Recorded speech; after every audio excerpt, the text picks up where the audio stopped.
Do you know what to do if your organization runs into a real crisis? What do you say? How do you approach the public? Well, today, I'm talking to Bill Coletti, and this is his specialty. We're going to break down what crisis management is, how organizations should be communicating in a time of crisis, why even middle managers have an important role to play in this, and why everyone should be thinking about reputation management. Listen in for a very information-packed interview. Welcome to the Leadership Coaching Group's podcast. I'm your host, Liz Howard, an entrepreneur, author, and executive leadership coach. This is where I introduce you to the top experts that discuss the burning topics that leaders at all levels need to know about. My goal is to help you become a leader that you are confident others will want to follow. So, subscribe to the show, listen in weekly, and watch your confidence as a leader grow. Hi, Bill. Welcome to the podcast. Liz, I'm really excited to be here. Looking forward to it. One of the things that you are an expert in is crisis communication. Yeah, we do crisis communications and reputation management for corporations, trade associations, and we just help them be better fortunately, on some of their worst days. So when do people call you? What is the definition of a crisis as far as you're concerned? Yeah, great question. So I define a crisis relatively simply and straightforward. It is an event that takes an organization off of its pre-established strategy. So every day, every week, every quarter, annually, organizations have strategic objectives, and depends on how they're organized, but annual, quarterly, monthly, whatever. This is an event that takes the organization away from their ability to execute on their strategy that they had designed on Monday morning or at their quarterly meeting or annual meeting. Different from a sticky business decision. So often there are things in business that happen that are, you just get a little bit of misaligned with customers or something like that, but you're still on strategy. Crises deviate the organization from a strategy. So think of major data breaches, major issues of malfeasance where someone steals a bunch of money, issues around sexual harassment in the C-suite, a plane crash, an industrial accident, these moments that take organizations away from their strategy, what they had intended to do to grow the enterprise value. So that's what I define a crisis. And that's where we help organizations talk to the public about those situations, not relatively straightforward business challenges that we all have to confront day in and day out. And so it depends on what we're dealing with, on how we advise our leadership team. But it starts with authenticity and truthfulness. We're not going to spin our way out of these things. So you have a thriving career and business based around this, and it makes me just want to ask the question, why is it that you think that people struggle so much with authenticity and actually saying, just putting it out there, telling the truth, saying what's out there, because sometimes that doesn't happen. So what's going on in people's heads? We all get embarrassed. And so it's as simple as when I was a little boy and you were a little girl and we got our hand caught in the cookie jar. We just get embarrassed. And someone whose opinion matters to us, a parent, a public, stockholders, whatever the case may be, calls us out on a behavior that we're doing. And we fumble and stumble around. And so it took me a long time as a fully growing human before I could say, yep, I screwed up. Here's what I'm going to do to fix it. As opposed to what I did when I was a little boy with my hand in the cookie jar, is that I kind of shuck and jived and try to find a different solution or deny it or whatever. So I think it is nobody wants to be embarrassed, and we all want to stay on strategy. We want to stay on plan. And so I think when organizations mess this up, is they mess it up because they don't know what they stand for, don't know what values are really, really important to them.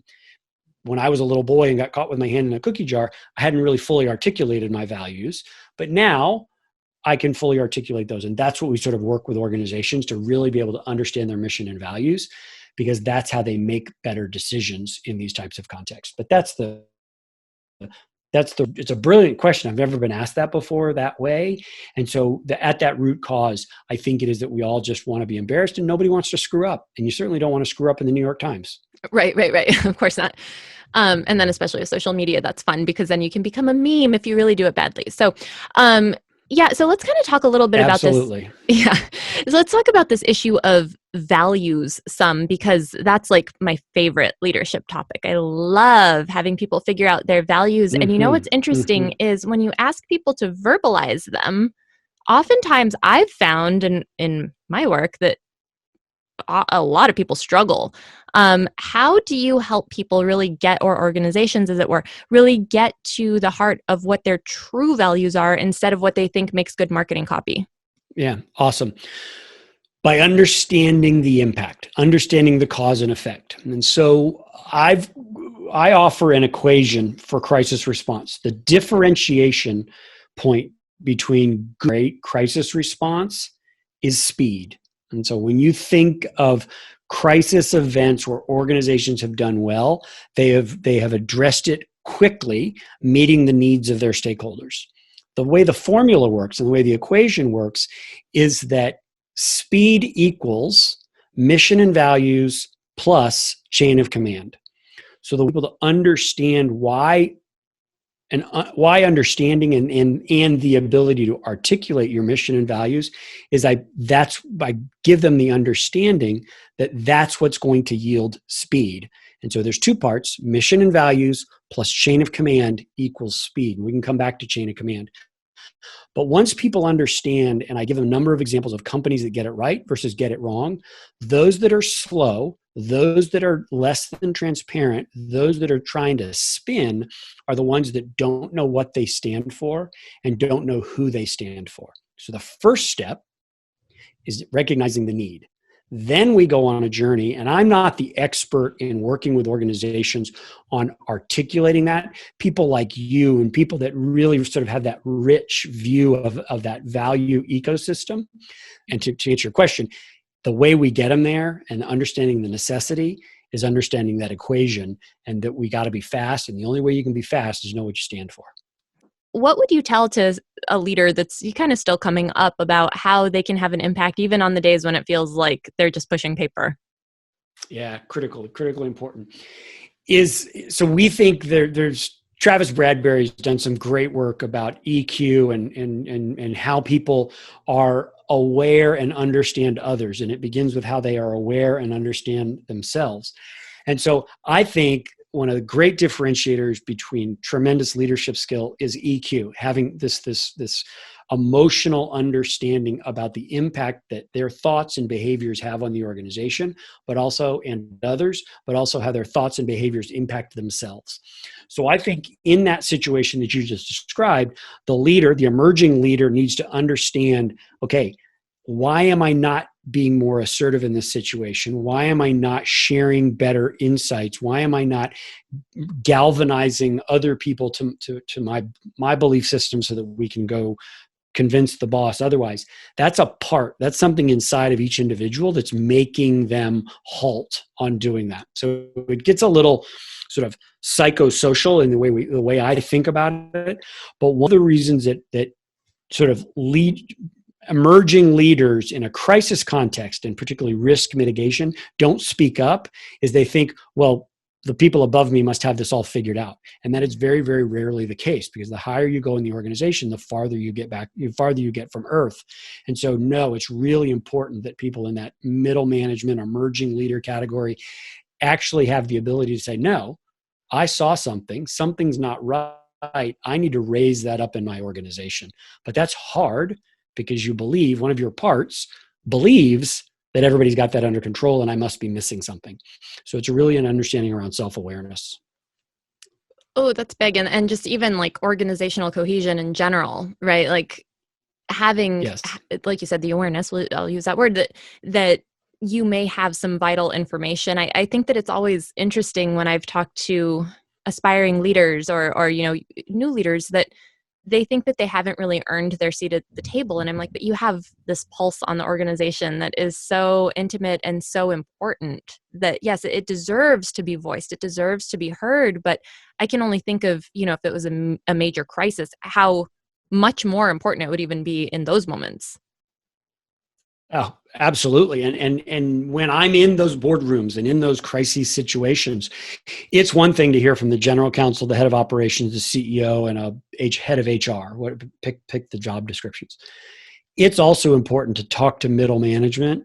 Hey, I just heard this. Is that consistent with what you're seeing? Because you're a lot closer to the situation. So it is critically important, I think, in what I do, to sort of solicit that input from all levels of the organization, not just from the tippy top of the decision making. Hey, so sorry to interrupt the interview, but I just wanted to let you know about something really exciting that might truly help you. Do you get incredibly nervous before speaking in front of a group? Do you stay up night after night before you have to talk to your boss or a group of peers about some information? Maybe all of a sudden you have to deliver a lot of updates via teleconference to big groups, and you just don't feel like people are paying enough attention. I've got you. I am so excited to introduce my first mini course called Presenting Without Panic. We're going to go over how to really give effective presentations, how to optimize your message, and most importantly, how to drive action after each and every time you speak. I think you're going to love this. It's not long. It's bite size. So if you're down to the wire, you have a presentation coming up and you know it needs a little work, you can get through this course in time to meet your deadline. Here's what you need to know. Go to my website, theleadershipcoachinggroup.com. Join the email list. You will know when this thing drops. I'm proud to say that it will definitely be live by the springtime of 2021. And for those of you that are a part of my email list by that time, you're going to be offered the lowest price that I will ever offer the course for. Why? Because I want you to try it. It's brand new. I would love to have you be one of the first people to join me to learn how to present without panic. I think this is really going to help you. So go to theleadershipcoachinggroup.com, join our email list. I'm not going to spam you, but I will send you some really helpful leadership content, and you will know when Presenting Without Panic is up. Okay, let's get back to this interview. Let's kind of change gears a little bit and talk about reputation management. Why is it, because I don't think every company has a good grasp on it, why is it that leaders and organizations should actually care about reputation? Yeah, it's not a simple question. It's the awesome question. It's actually one of the most important things, is because the reason being is that enterprise needs to grow. Companies need to grow. Companies need to expand their marketplace, their service offerings, however they're going to grow. What a good reputation does, it is a hedge against a crisis. And so if a crisis are inevitable, things happen in organizations. But if I get the benefit of the doubt because of my good reputation, and someone says, well, that's not the company I know, I get the benefit of the doubt in that construct, which allows me then to continue growing and to continue expanding my marketplace. In a B2B context specifically, where price and features are generally commoditized and things are generally equal, for the most part, what a good reputation does, a good reputation breaks ties. Would you rather work for company A or would you rather work for company Z? And all things being equal, price and features and benefits, company A has a really strong reputation in the marketplace. They give back. Their employees speak nicely about them. They've been a good corporate citizen. It breaks ties. So, and then thirdly, having a good reputation creates this reservoir of goodwill. All right. So you have this reservoir that if truly something bad happens and that it perhaps was the company's fault, you can dip into that reservoir of goodwill and say, we get it, we're fixing it, and we're moving forward. So you get those three things are the things that you get from having a really good reputation. And it is an asset that can be managed, I believe, just like any other asset in the corporation. What happens when your organization maybe isn't so stellarly positioned from a reputation standpoint? How can you start to sort of change that, or maybe develop a reputation if you don't even have one, which maybe that's worse, I don't know. But how do you either change it or develop a reputation if you're just like, I've got some work to do here? Yeah, great. So, I wrote a book called Critical Moments, and it articulates this model. How do we manage something that I don't even really understand, and or that I understand, but it might be negative, or I think is really positive, but I don't know what to do about it. So it really just depends. How do you manage a reputation? And so these 4 A's that I articulated are sort of these building blocks, and it's awareness, self-awareness of your organization. Who are we? Where do we stand? That's where your question comes in. Man, I think this is who we are. I think our reputation is pretty bad, or I think our reputation is pretty good, or I think our reputation is unformed. That comes from awareness, self-awareness. Assessment is actually, let's go ask people. Let's go ask our customers. Let's go ask our employees. So that's the second step to get to the answer to your great question, is that how do we get smarter? Let's go ask people. So let's do some assessment. Third A is authority. And then the final step of the process is action. Those are the 4 A's to actually get there. But it begins by asking yourself about your organization hard questions, and then asking others, which is the assessment phase. That's how you begin to take those baby steps that was rooted in your question. How do you help people kind of get that vision that, like, hey, we need a little work, or we're not as hot as we think we are, right? Yeah. It's awesome.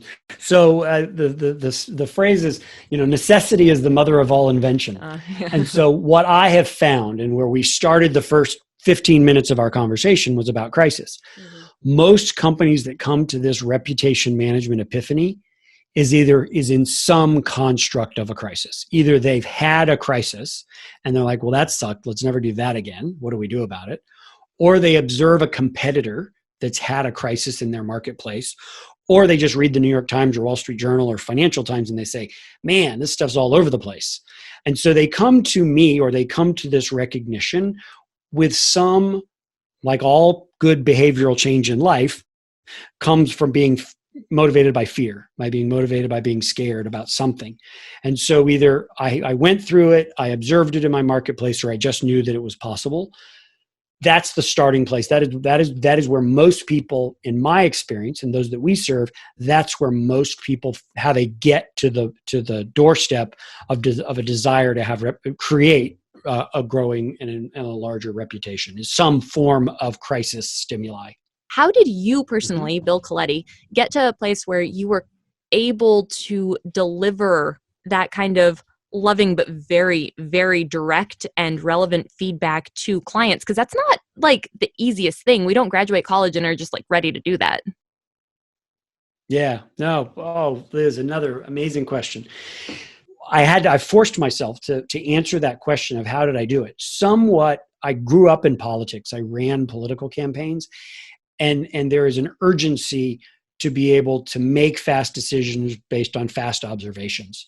And so that's a little bit of a breeding ground that I think was really very valuable for me, is that I understood it from the context of politics, and the stakes are pretty high in electoral politics. But the real epiphany came for me, and the real learning that I find really value is that when I took the time to understand what I call my committee, is that there's a committee that lives inside my head, and these are all the parts of my personality. And there are parts of me that are just huge bravado, big ego, listen to me or lose your life. And then there are parts of me that are a little bit scared and reluctant. And then there are lots of parts of me that are diplomatic. And so there are all these different parts. Coming to the realization and an inventory of my parts, and then recognizing that I am here, and the only way that I can serve my clients is by giving them the best observations that I can based on what I know, based on my experience. And that all I can do is just speak the truth based on those two things. Here's what I've seen in the past, and here's what I've observed in this situation, and just give the best advice that I can give, and be okay with whatever the consequences are. And if I'm okay with whatever happens on the backside, I deliver it in a diplomatic way. I deliver it in a way that people can understand it. I'm okay with the outcome. And so maybe not a perfect answer to that great question, but the way I've unpacked it is that I needed to understand myself and the triggers and the things that impacted me before I could actually deliver that type of counsel. Because in the first part of my career, I just delivered it like Machine Gun Kelly. I just didn't really matter. Just blasting everybody with great ideas on what they should do. And sometimes it didn't work. Yeah. But once you figure out, hey, here's how they're hearing this, here's how I'm saying this, there's a high strategic benefit from that self-awareness. So a little bit of a deeper answer, but you get there by understanding yourself and what are those things that make you reluctant to take those steps. Well, I love your kind of insight to that sort of Carnegie-esque committee that you have internally, because I think that is so important to know who influences you and who's influenced your thoughts and your behaviors, but then also where your strengths are.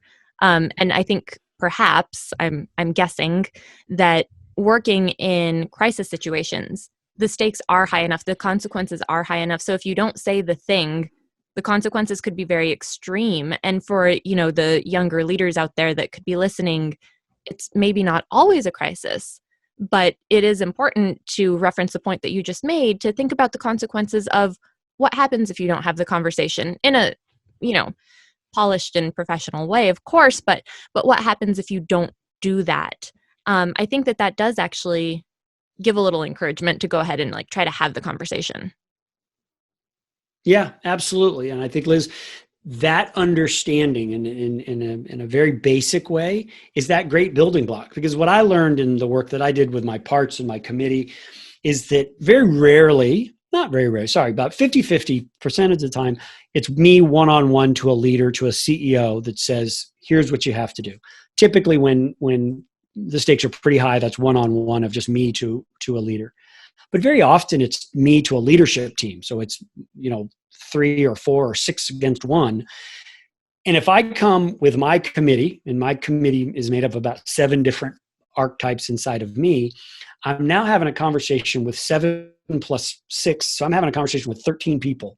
That is a really complicated way for me to do my business. And so getting clarity about me, getting clarity about them, and just giving the best advice I can really sort of simplifies the process. Bill, if you had just one piece of advice to offer to a brand new leader, what would it be? So it's one of the practical and one's a theoretical. The practical bit of advice is pull out the newspaper, whatever, New York Times, Wall Street Journal, Financial Times, or your local paper, and say, if that had happened to us, what would we do? Just simply ask yourself that question. If you have the luxury of leading a team, ask your team at a staff meeting, hey, if this had happened, what would we do? How would we respond?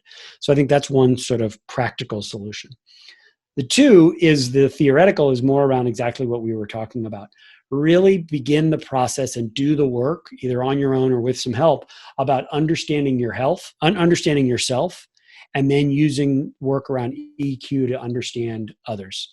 And that once you do that step, you do the practical of what would I do in this situation, or how would we respond, and rip something out of the headlines. And then you do your individual work and your understanding of others. I think you're in such a great footing, both practically and theoretically, to give great advice and to give great counsel when you find yourselves in these critical moments, because you've practiced it a little in the practical way. And then theoretical, you're more confident when you actually deliver the insights. Yeah, good stuff. So say you're in a critical moment, a crisis moment, how do people find you? So name of our firm is Kith, Kith, and it's kith.co is our website. I'm trying to be real active, Bill Coletti, both on LinkedIn. We do relatively good Twitter, but mostly LinkedIn and our website.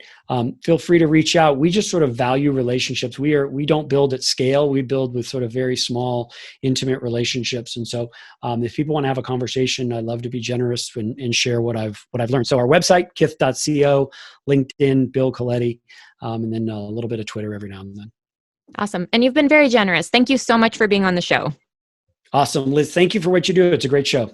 Thank you. All right, guys, that is all for this week. Until next time, bye-bye.